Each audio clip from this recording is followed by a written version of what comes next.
Namaste Saraswati Deve Gauravam Prasarya Shashinavadi Paschati Satam Om Namo Bhagavate Vasudevaya Om Namo Bhagavate Vasudevaya Om Namo Bhagavate Vasudevaya Om Namo Bhagavate Vasudevaya Om Namo Bhagavate Vasudevaya. We are I think 65, 66? Yes, we are reading from 64 64, to okay. 69 and then focusing on 65, 66. We can't focus on 64? We can, if you want to. Yes. Wow. So I'll read, let's chant text. What's on the board? Anything? Put 64 on the board? We can chant that? Krishna. Do you really need a microphone for this room? For the broadcasting. This, but this. You don't need it. Just put them, It's just kind of an obstacle to my lotus face. Right? Isn't it? Yes. Now you can see. Now you can see. Etam kansaya bhagavan chasham shabhyetya narada bhumer bharayam parayam annana. That was a tough one. Bhumer bharayam annanam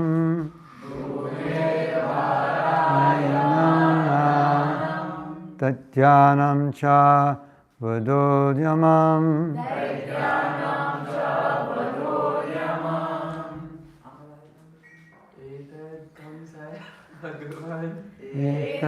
Kamsaya Bhagavan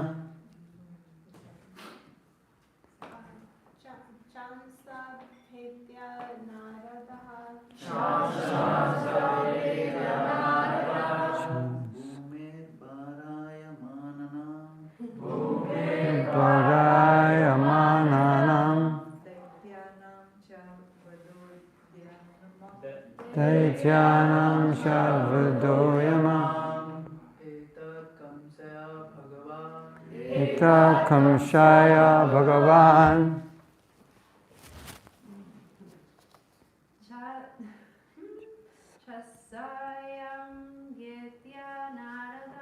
Chasa Samyeta Narada.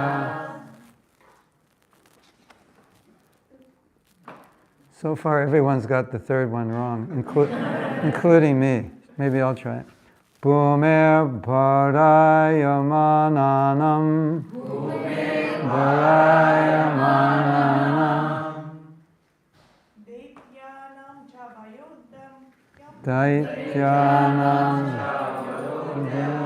Word meanings. Etat. All these words about the Yadu family and Vrishni family. All these words about the Yadu family and Vrishni family. Kangshaya, unto King Kamsa, Bhagavan, the most powerful representative of the Supreme Personality of Godhead. The most powerful representative of the Supreme Personality of Godhead. Sushamsa, informed. Kamsa, who was in doubt. Abhyetya, after approaching him. Narada, the great sage Narada. Bhume, on the surface of the earth. Bharayamananam, of those who were a burden. Daityanam cha, and of the demons. Vadha udyamam uda, the endeavor to kill. Once the great sage Narada approached Kamsa and informed him of how the demoniac persons who were a great burden on the earth were going to be killed. Thus Kamsa was placed into great fear and doubt. So, Narada Muni he's trying to activate the pastimes of Krishna. So because eventually Krishna is going to kill Kamsa, but before Krishna kills Kamsa, he has to agitate Kamsa. And there's a whole history. So he's just acting as a catalyst to play out the history. Otherwise, it doesn't make sense why he's agitating the situation, because now the situation's pacified and he's agitating it. Child has been given to Kamsa and given back, everything's good. Kamsa said, it's only the 8th child, you don't have to worry. And then Narada's saying, no, it's not exactly like that. So it looks like Narada is creating havoc, but he's speeding up, or he's energizing the Leelas. Yeah. So we have to read more verses, right? Yeah. 65, 66. After the departure of the great saint Narada, Kamsa thought that all the members of the Yadu dynasty were demigods, and that any of the children born from the womb of Devaki might be Vishnu. Fearing his death, Kamsa arrested Vasudeva and Devaki and chained them with iron shackles. Suspecting each of the children to be Vishnu, Kamsa killed them one after another because of the prophecy that Vishnu would kill him. Actually, there's a backstory. You know the backstory. These babies were, the demigods made an offense, and they had to take birth here, and so they got a blessing that would take birth and just die, but one of them would have to stay. Who knows who that was that had to stay? Bhishma. They're called the Vasus. So it looks bad, but it was a plan. We don't want to we're cursed to come to earth. We made some offense. We don't want to stay here. Okay. You'll take birth and go. And they represent different contaminations, so the different contaminations were killed. And then Devaki's womb is now pure. Just like Krishna can't sit in your heart if it's not pure. So anyway, that's the backstory. Should we read the purport? Is that? Yeah. Srila Jiva Goswami, in his notes on this verse, has mentioned how Narada Muni gave Kamsa this information. This incident is described in the Harivamsa. Narada Muni went to see Kamsa by providence, and Kamsa received him very well. Narada therefore informed him that any one of the sons of Devaki might be Vishnu. Because Vishnu was to kill him, why did he say that? He knew that wasn't true. But anyway, he had to activate everything that was supposed to happen. Narada Muni advised, because Vishnu was to kill him, Kamsa should not spare any of Devaki's children. Narada Muni advised. Narada's intention was that Kamsa, by killing the children, would increase his sinful activities so that Krishna would soon appear to kill him. Upon receiving the instructions of Narada Muni, Kamsa killed all the children of Devaki one after another. The word jana, Shankaya, indicates that Lord Vishnu never takes birth. Anjana. Aja means unborn. And that he therefore appeared as Krishna, taking birth just like a human being. Manushim tanam ashritam. Kamsa attempted to kill all the babies born of Devaki and Vasudeva. Although he knew that if Vishnu were born, he would not be killed. Actually, what does that mean? Kamsa attempted to kill all the babies born of Devaki and Vasudeva. Although he knew that if Vishnu were born, he would not be killed. Not that Kamsa wouldn't be killed, Krishna wouldn't be killed. Actually, it came to pass that when Vishnu appeared as Krishna, Kamsa could not kill him. Rather, as foretold, it was he who killed Kamsa. One should know in truth how Krishna, who takes his birth transcendentally, acts to kill the demons, but is never killed. When one perfectly understands Krishna in this way, through the medium of Shastra, one becomes immortal. As the Lord says in Bhagavad Gita 4:9, Janma karma cha me divyam, evam yo veti tattataha takta deham punarjanma naiti mameti sarjuna. How many of you know that verse? Raise your hand. How many of you don't? All right. Can you learn it? It's one basic, fundamental verse of Gita. One who knows the transcendental nature of my appearance and activities does not, upon leaving the body, take his birth again in this material world, but attains my eternal abode, O Arjuna. So, by reading Bhagavatam, especially the commentaries of the Acharyas, you can understand the Leelas of Krishna, which are difficult to understand. And if you just read the Bhagavatam and you didn't have the commentary, you'd be a bit confused. So, Krishna's saying in this verse, Janma, my birth, karma, is, my actions are divyam.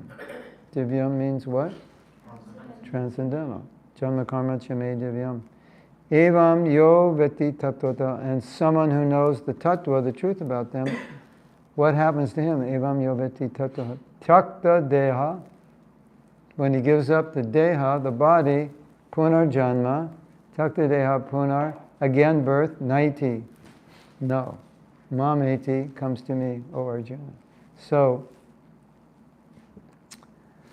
by advancing in Krishna consciousness, by becoming purified, and by hearing from the spiritual master and the acharyas, reading Srila Prabhupada's commentary, then you can understand the transcendental nature of Krishna, which is difficult to understand for ordinary people, especially his rasa lila, his actions with the gopis, and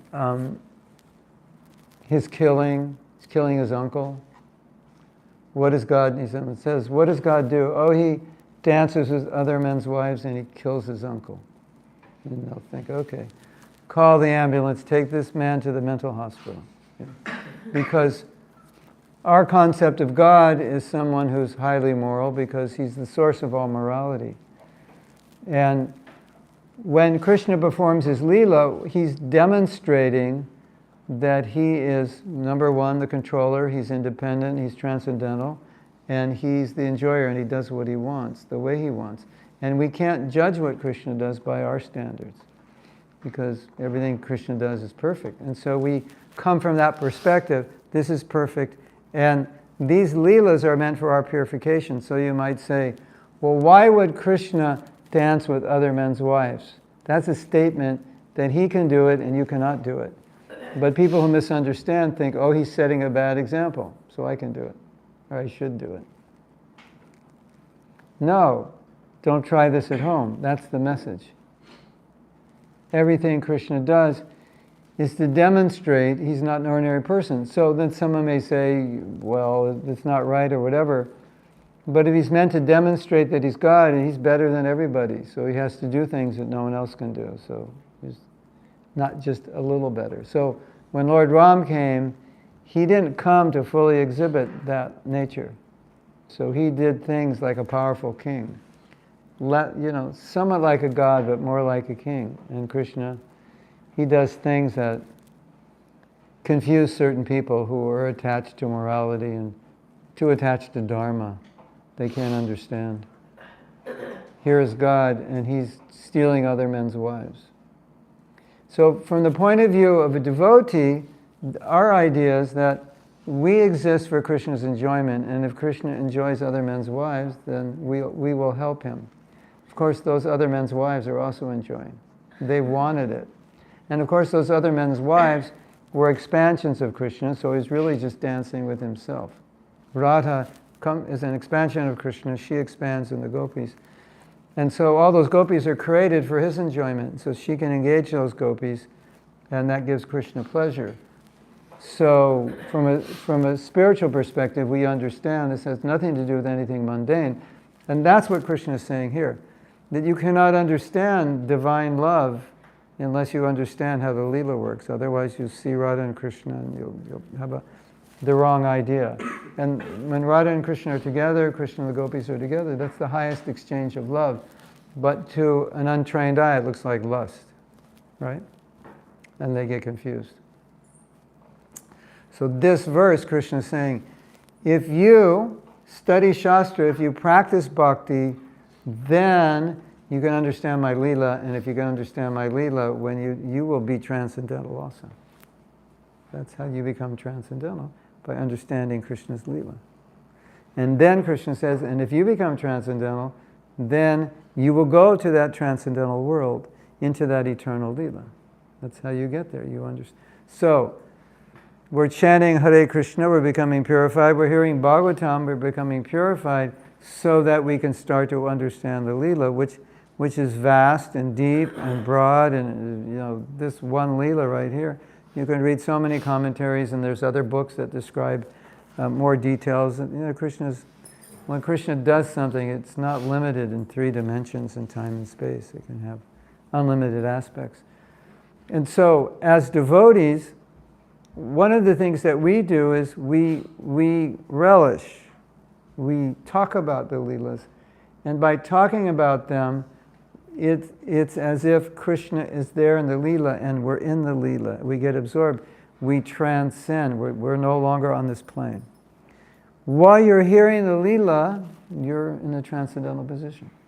When you stop hearing the Leela, that's another thing, who knows? But while you're hearing the Leela, you're in a transcendental position. So at some point in your life, you'll always be absorbed in the Leela, and then you're always transcendental. Prabhupada said something interesting. He said, when you're chanting, you should be meditating on Krishna Leela. That's the highest level. He said, but if you can't do that, just chant and hear. So it's kind of like, well, if you're a pure devotee, when you chant name of Krishna, you'll think of Krishna's form and his Leela and his qualities, because wherever there's a person, there's all those 3, right? The form, the qualities, and the activities. So it's natural to think of it, but as a conditioned soul, it's not so natural. You have to force yourself. Think of the Leela, Hare Krishna, Hare Krishna. Think of the Leela, Hare Krishna, Hare Krishna. Think of the Leela. Yeah. So Prabhupada said, don't do that. That's not the way you do it. He said, if you're not there, you just hear, like what we talked about last night. You hear, you pray, you chant, and eventually, in a more purified state, when you say Krishna, that means everything, the Leela. And then when you're pure devotee, you don't see the Leela, you are in the Leela. You're not looking at the movie of the Leela, you're in it, looking out. That's why you're chanting Hare Krishna. You're gone. You're not here. So you can look forward to that. So what Krishna is saying in this verse in Gita, it's necessary to understand the Leela to go back to Godhead. You're not going to be allowed to go back to Godhead if you misunderstand the Leela. They won't let you in because you won't fit. How do you misunderstand the Leela? You don't accept that everything is for Krishna's enjoyment. His sweet will is everything, and we just serve that sweet will. We don't say, well, I don't think it was right that Krishna killed Kamsa. After all, he was his uncle, and that wasn't very nice. He could have been a little more empathetic. They could have had some mediation. I'm sure they could have worked it out. You don't say that. You say, this is Krishna's will, this is Krishna's desire. We facilitate it, we praise it, we honor it. course, Kamsa is liberated by it. Nobody suffers in Krishna Lila. So that is a devotee. And if we can't understand, why did Krishna do this? I can't understand. Then you just stop there. I can't understand yet. And maybe someday I'll understand. You don't take it to a mundane level, because these leelas are not mundane. For example, sometimes devotees would try to figure out, how does the spiritual world work? This is a perverted reflection of that world. So everything there is eternal. Everything there is blissful. There's no material bodies. There's no matter. And so devotees are trying to, well, how does that work? How do you eat if everything's eternal? Try to figure that out. Here's a carrot. The carrot is Satchit Ananda. It's eternal, full of knowledge and bliss. I'm eternal, full of knowledge and bliss. Everything's eternal. How do you eat? How does that work? It's like, you think you're going to understand that now? And so that question was asked to Prabhupada. And of course, he couldn't explain it to anyone, because we are, from this world looking up, we are limited. And Prabhupada said, you will have to go back. And when you go back, you will understand. So that is something we have to accept, our limitation. Because our experiences in 3 dimensions, birth and death. Just the word eternal, how do you conceive of that? Because all we know is our birth date. We don't know anything before that. And so we only know beginning and end, and then eternal.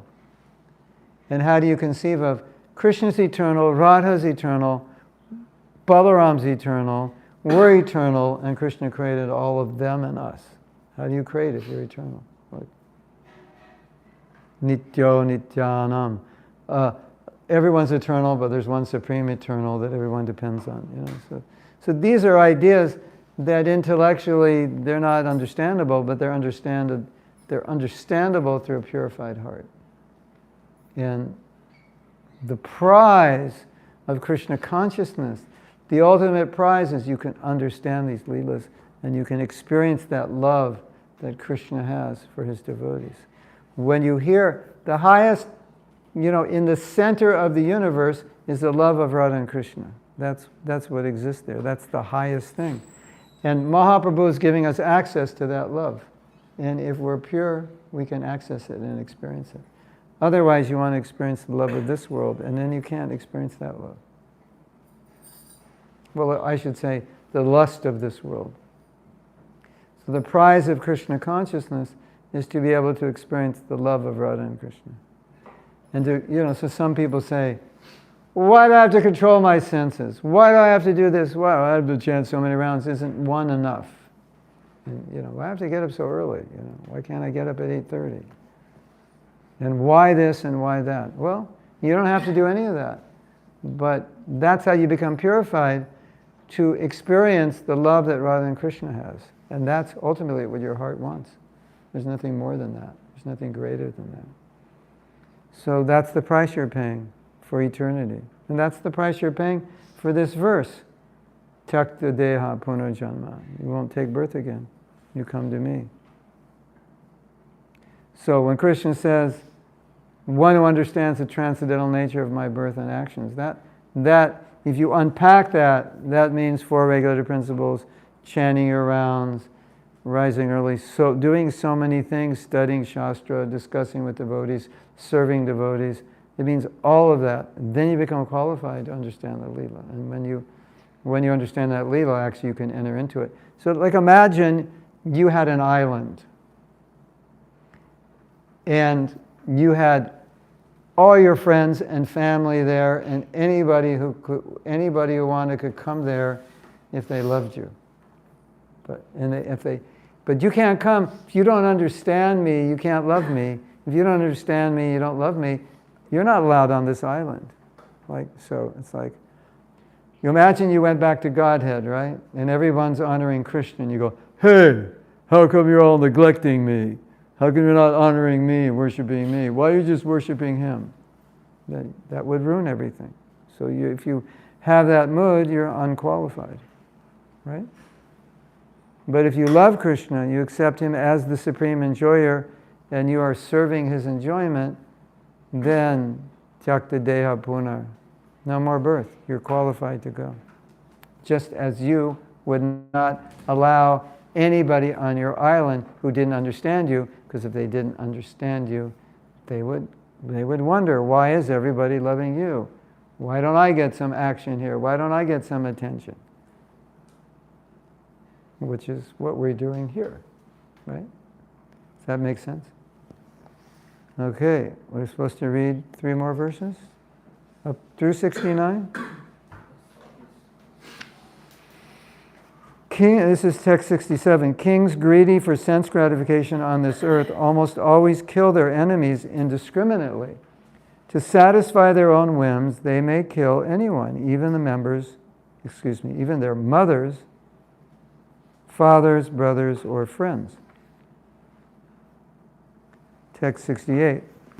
In his previous birth, Kamsa had been a great demon named Kalanemi, and been killed by Vishnu. Upon learning this information from Narada, Kamsa became envious of everyone connected with the Yadu dynasty. Did you see that in the Shringa movie, Prahlad? Yeah. So I think when you watch that movie, you see like this whole thing is like, Prahlad, you're worshiping the enemy of our family because Lord Vishnu killed my brother.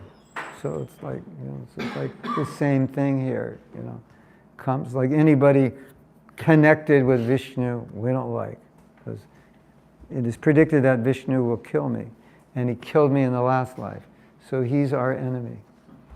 So that was Hiranyakasipu. Vishnu was the enemy of the family, but his son was worshiping Vishnu. So it's like, you're worshiping our enemy. And that's why he tried to kill him.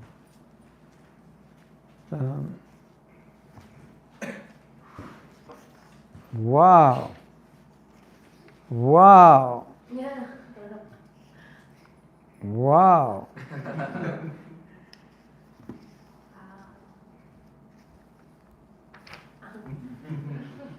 These are endnotes at the end of the chapter.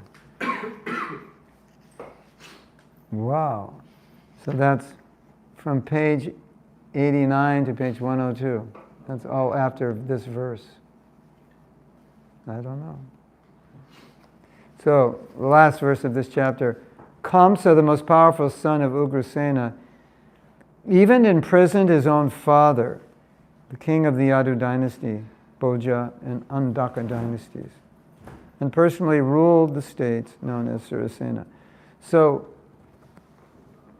something that you find in Bhagavatam is you find stories of great kings and you find stories of very evil kings.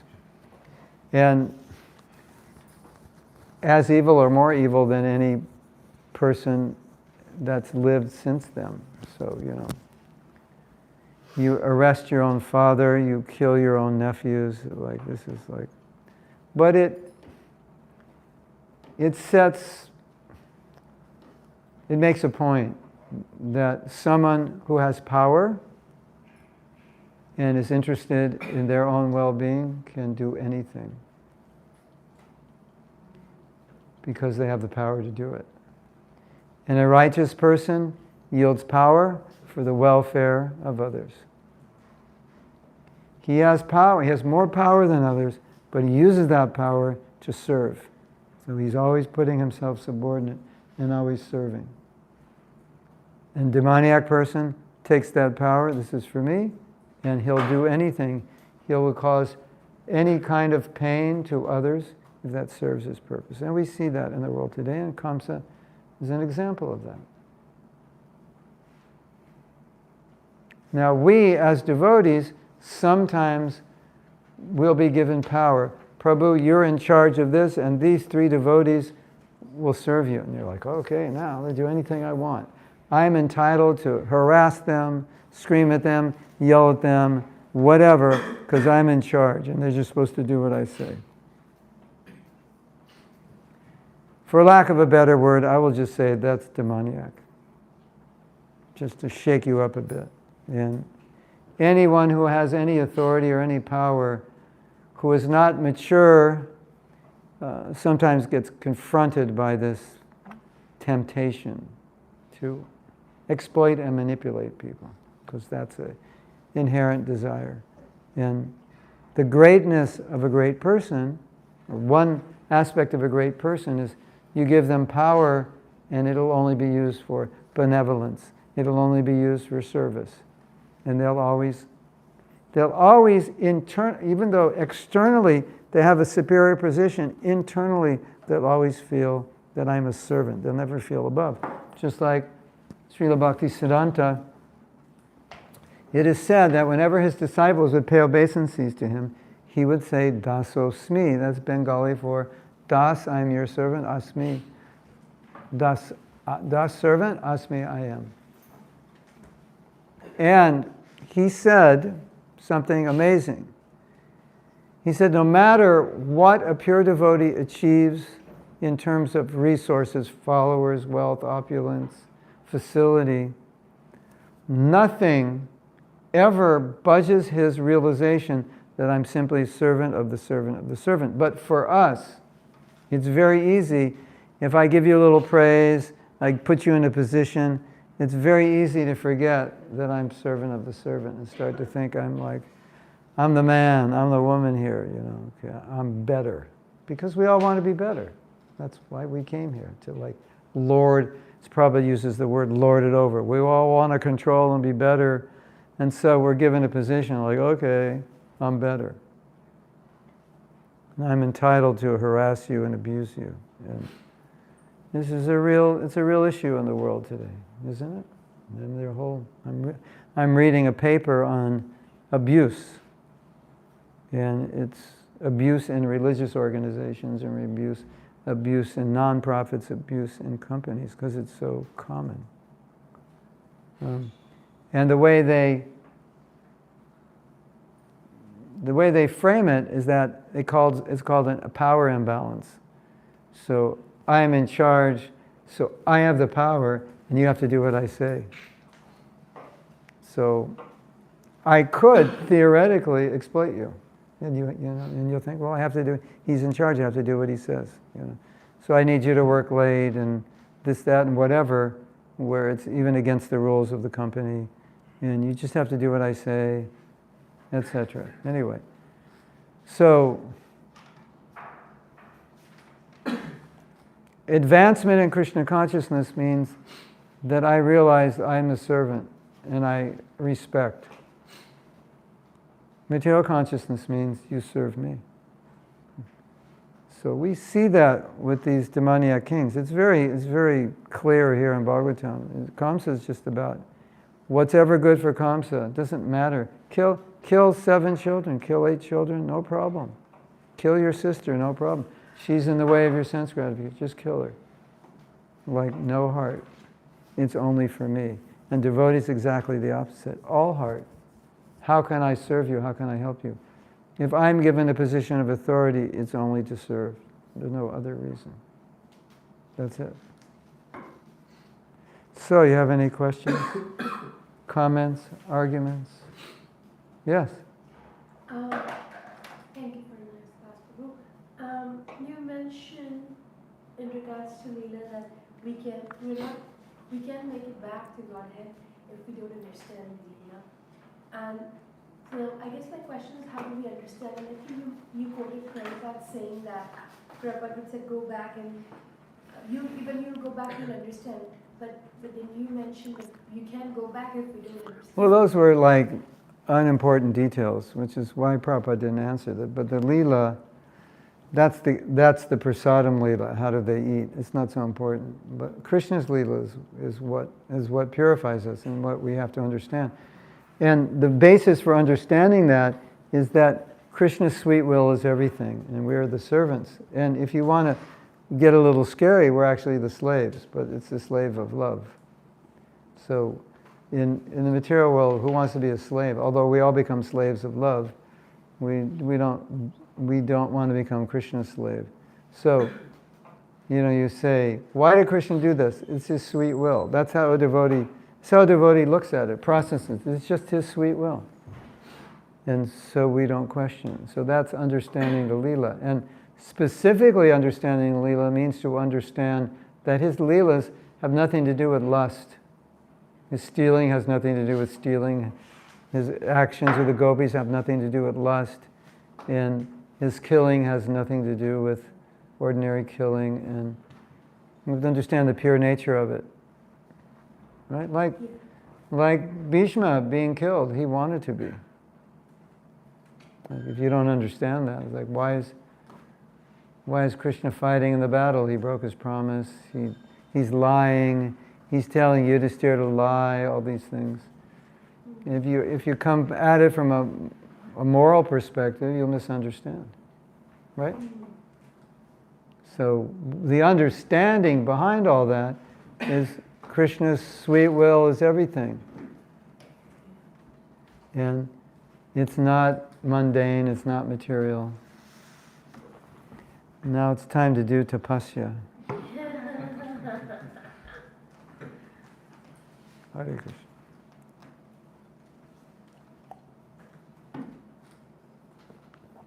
I think the biggest challenge is, or the biggest demand is to understand the highest Leelas, the highest Leelas with Radha. And we approach it through Shastra, through knowledge. The Lord Chaitanya came to give this understanding of the highest love. And so he taught the Goswamis, and the Goswamis were meant to teach this love, because otherwise you wouldn't understand. And who are the Goswamis? They're gopis, manjaris. So they're most qualified to teach it. And so he came to give this love, Raganuga Bhakti, Ragatmika Bhakti, pure love, spontaneous, and as the residents of Braja have it, that nobody's going to understand it unless someone explains it. So the Goswamis wrote so many books to explain, this is not mundane. And if you take it as mundane, it's like drinking poison. You just like destroy your spiritual life. So how do you understand the love of Radha and Krishna? Well, follow the regular principles. Start there.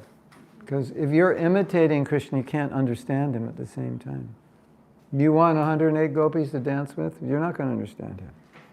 But some sahajis, they say, no, you have to have your own gopis to understand Krishna Leela. Yeah. Yes. Are sahajis bona fide? What? Are sahajis bona fide? Well, depends which ones you're talking about, but there are 13 apa-sampradayas, boga sampradayas. And so any sampradaya which is not promoting sensual control or not promoting proper siddhanta is problematic. And so there are sahajiya groups. Some of them dress up like gopis, men dress up like gopis, others have girlfriends. And believe you have to, in order to understand Krishna's rasa with Radha, you have to have your own girlfriends and do the same thing. So of course, the Goswamis came and taught renunciation, sense control, taught the position of Krishna. So if we're to understand the highest Leela, we have to be free from lust, otherwise we'd project that on the Leela. And therefore, sometimes it's said, if you're not free from lust, you can't even read those Leelas, because you'll get disturbed by them, because you'll see them materially. But if you see them spiritually, you get purified of lust. Right? So how can you approach the Leela unless you're purified? And then when you're purified, you approach the Leela, and then you enter into it, then you understand the intricacies of the love of Radha and Krishna, and then you get to experience that love. You get to experience some of that ecstasy by hearing about it, by understanding from the commentaries. So that's what Krishna is saying. If you can understand his Leela, if you understand the love of Radha and Krishna, you're out of here. This life, that's it. You're gone. And so when people are asking, well, why do we have to control our senses? So that you can understand that love that's beyond sensual gratification. And if you don't control it, you won't be able to understand it. Or maybe you'll understand it intellectually, but you won't be able to experience it. Because you're trying to choose some mundane taste. How can you experience that? Correct? Right. Yes. Thank you, I just had a follow-up. I met a few persons who actually say that okay, you should not go for higher leelas, read nectar of devotion till this page, and then don't read further, and don't read so and so chapter in Krishna book. But practically speaking, in that way, we it's all like even Lord Shiva got agitated by us. Yeah. So, should we read those? Should we not read them? Well, you should read them with reverence, because Prabhupada gave us the nectar of devotion, so he expected us to read it. And I had been a devotee, I had been in the movement 8 months when Nectar of Devotion came out. So, but he told us to read it. And someone wrote back, I don't know who, maybe it was me, I can't remember, but someone wrote Prabhupada and said, at a certain point in Nectar of Devotion, we don't understand anything. Should we read it? And Prabhupada said, yes, just read through it and read it and read it and read it until you understand it. Now, it's not a problem because you're following the principles of bhakti. The problem is when you think you're on a level qualified to study, to just spend I'm just going to study Radha and Krishna Leela, that's it. That's when you have trouble. Because you study the whole Bhagavatam, all the Leelas, you study all the Shastras, all the books, all the philosophy, and you understand your disqualification to understand Radha Krishna Leela. So you approach it in reverentially. Then you're okay. But if you think, well, let's just, let's have a class every day just on Ras Leela, then you're in trouble. Because you'll start doing your own Ras Leela if you're not careful. Yes? Is it possible to cultivate the mood of serving, or does it only come through experience? We should cultivate it and we should pray for it. And that's what we're doing when we're chanting. We're praying for that mood. The desire to enjoy is deeply rooted within our heart, and it's kind of the most. It's the thing. That's why we're here. That's the perversion of love of Krishna's, the desire to enjoy matter. So that is our prayer, and when we're chanting, that definitely is our prayer. Krishna, please remove this desire, because it's so strong. And you are the supreme enjoyer, and I'm your servant, but I still want to enjoy your creation. I see something beautiful, I want to enjoy it. It's all meant for you, not meant for me. So Krishna says, okay, I know you can't control yourself entirely, so you can have one wife, one husband, one house, a couple cars, this, that, and the next thing. But don't go overboard, because you're not the enjoyer. And use that for me. That's how whatever needs you have to fulfill them, but you fulfill them in a way that it doesn't agitate the disease. So your medicine is to fulfill the needs you have in a way that helps you ultimately become more advanced, not in a way that's going to make you more entangled, right? So I'm the enjoyer. That's why I'm here. I want to enjoy everything I can. I become a devotee and they tell me, you're not the enjoyer. Nothing belongs to you. This is all for service. I go, okay, that makes sense. I got it in my head. It all makes sense. And my heart still wants to enjoy. So I'm living a kind of schizophrenia. Head understands, heart wants to enjoy. Okay, what do I do now? Can I just give up the desire to enjoy? Well, I'm studying Shastra. It says give it up. I'm trying to understand why I should give it up. I have a lot of experience. I've been frustrated in the material world. There's a lot of good reasons to give it up, but the heart has that desire. I'm a conditioned soul. Okay, so now you have to satisfy those desires in a way that doesn't agitate them, but it actually eliminates them, because I can't eliminate them entirely on my own. Right? Maybe we should decide that for breakfast from now on, you get a half an orange, a half an apple, 8 chickpeas, and a half cup of yogurt, which was the breakfast we had in San Francisco in 1970 in the temple. But that breakfast was at 5:15 in the morning, and lunch was at 10, and we went out on Harinam after that. That's another story. But let's say we decided to do that. And a couple of you say, yeah, that's a good idea. We should do more austerity, right?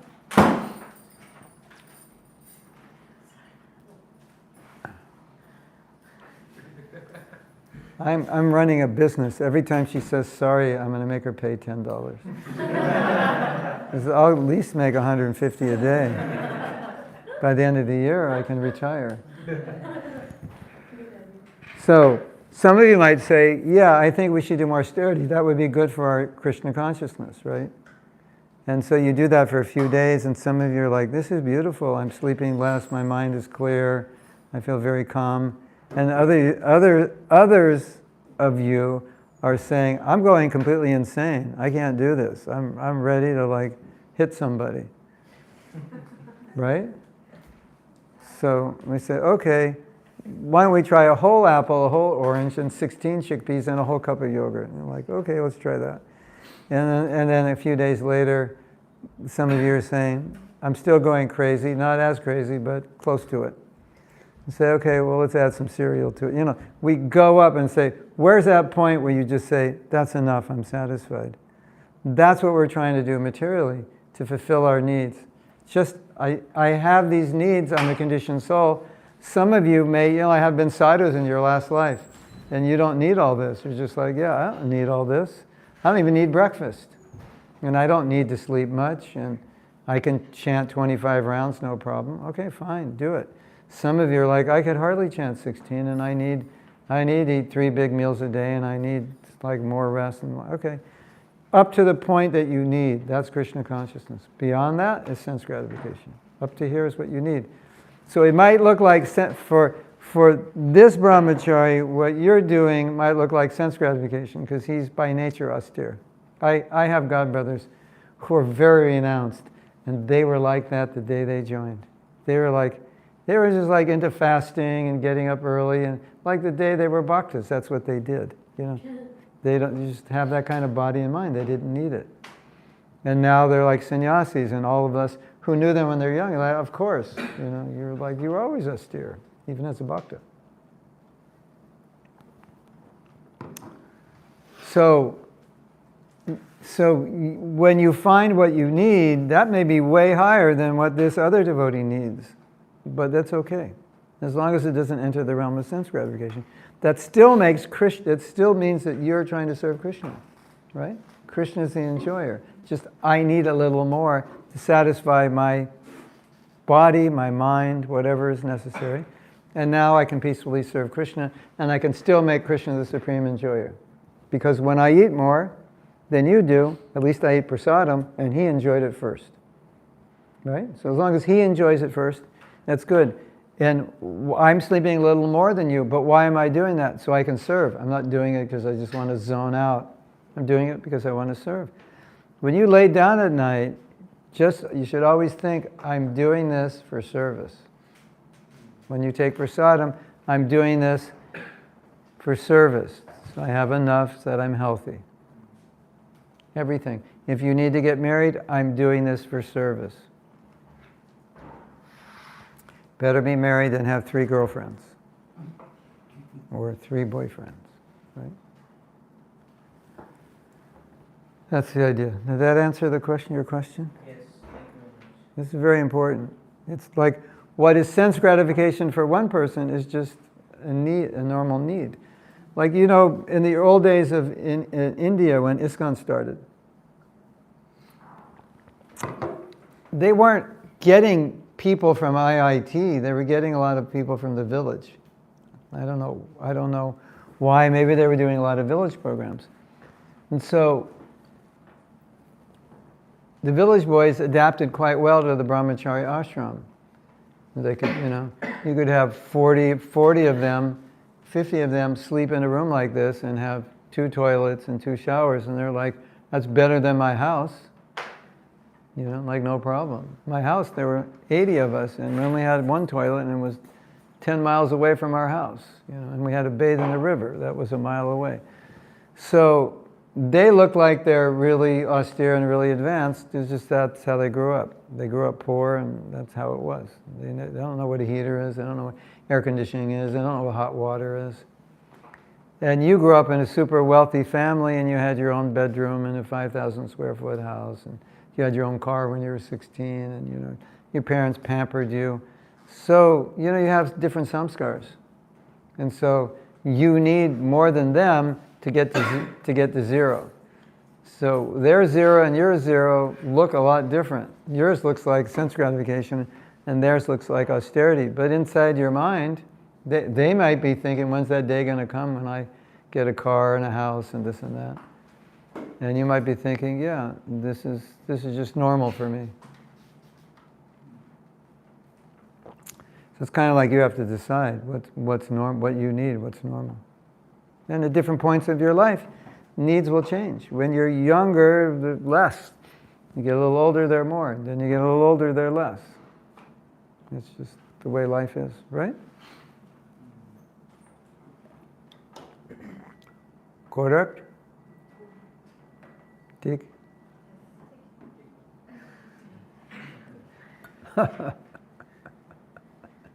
Anything else? Yes. Prabhu, you said austerity for everyone looks different, like zeros for everyone is different. And then how, if I'm doing more austerity, and then someone is doing less austerity, how do we see that, oh, they are doing okay in their capacity? Not become critical of them or something? Yes. Yeah. It's a good question because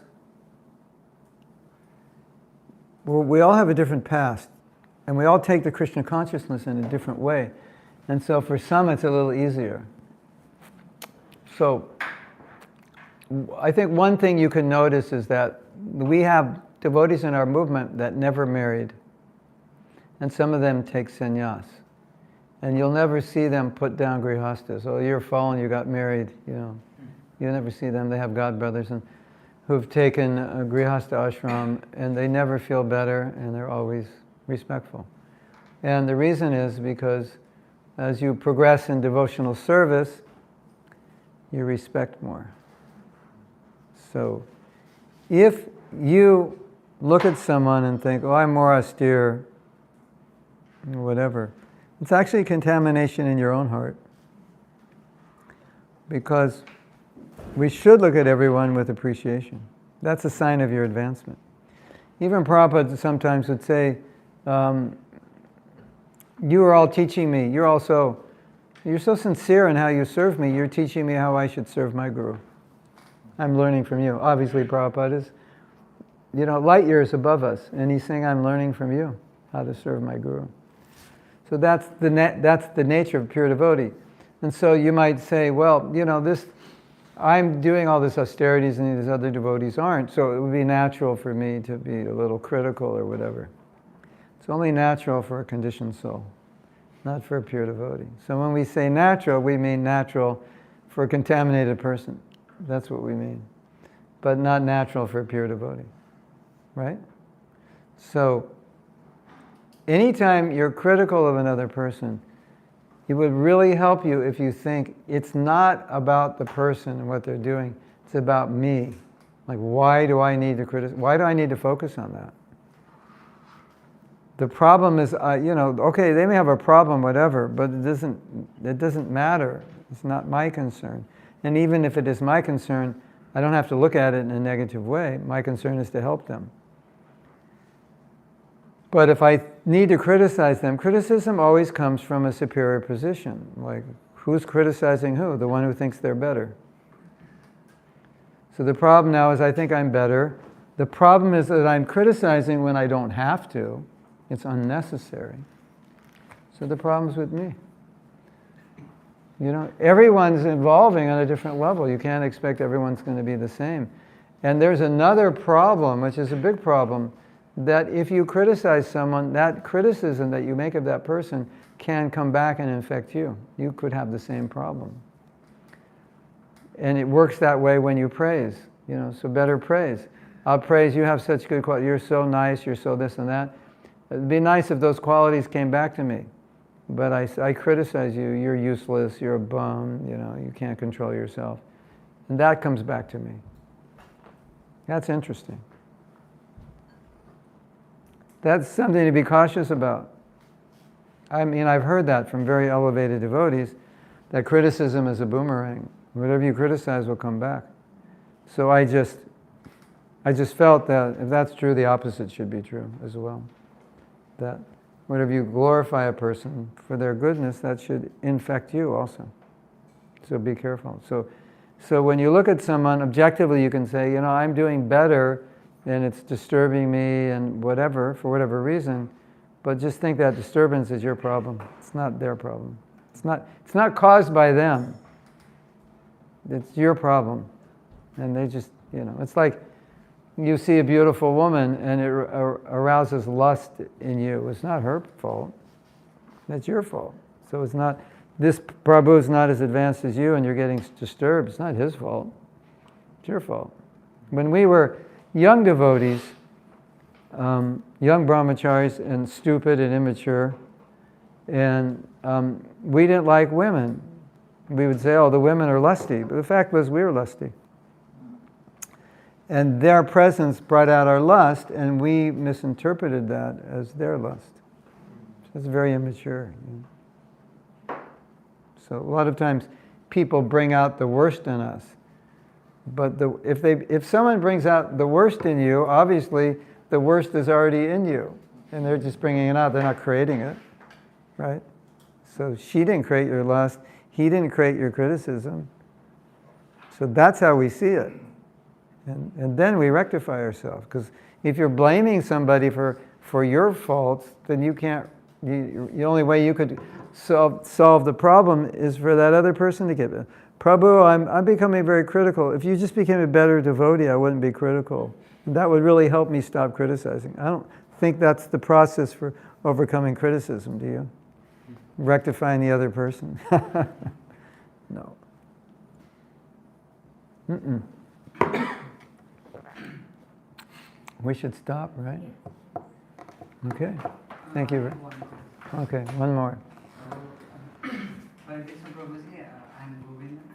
So, like, I have always a curiosity in one thing. So, I came here like last year, like 1.5 years ago. So, I have lots of desire when I came here, and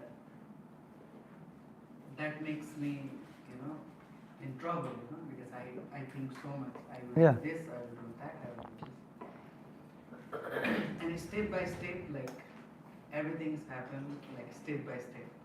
So that was maybe a God plan. And that You fulfilled your desire? Or you got frustrated? Me? Step by step means you fulfilled your desire?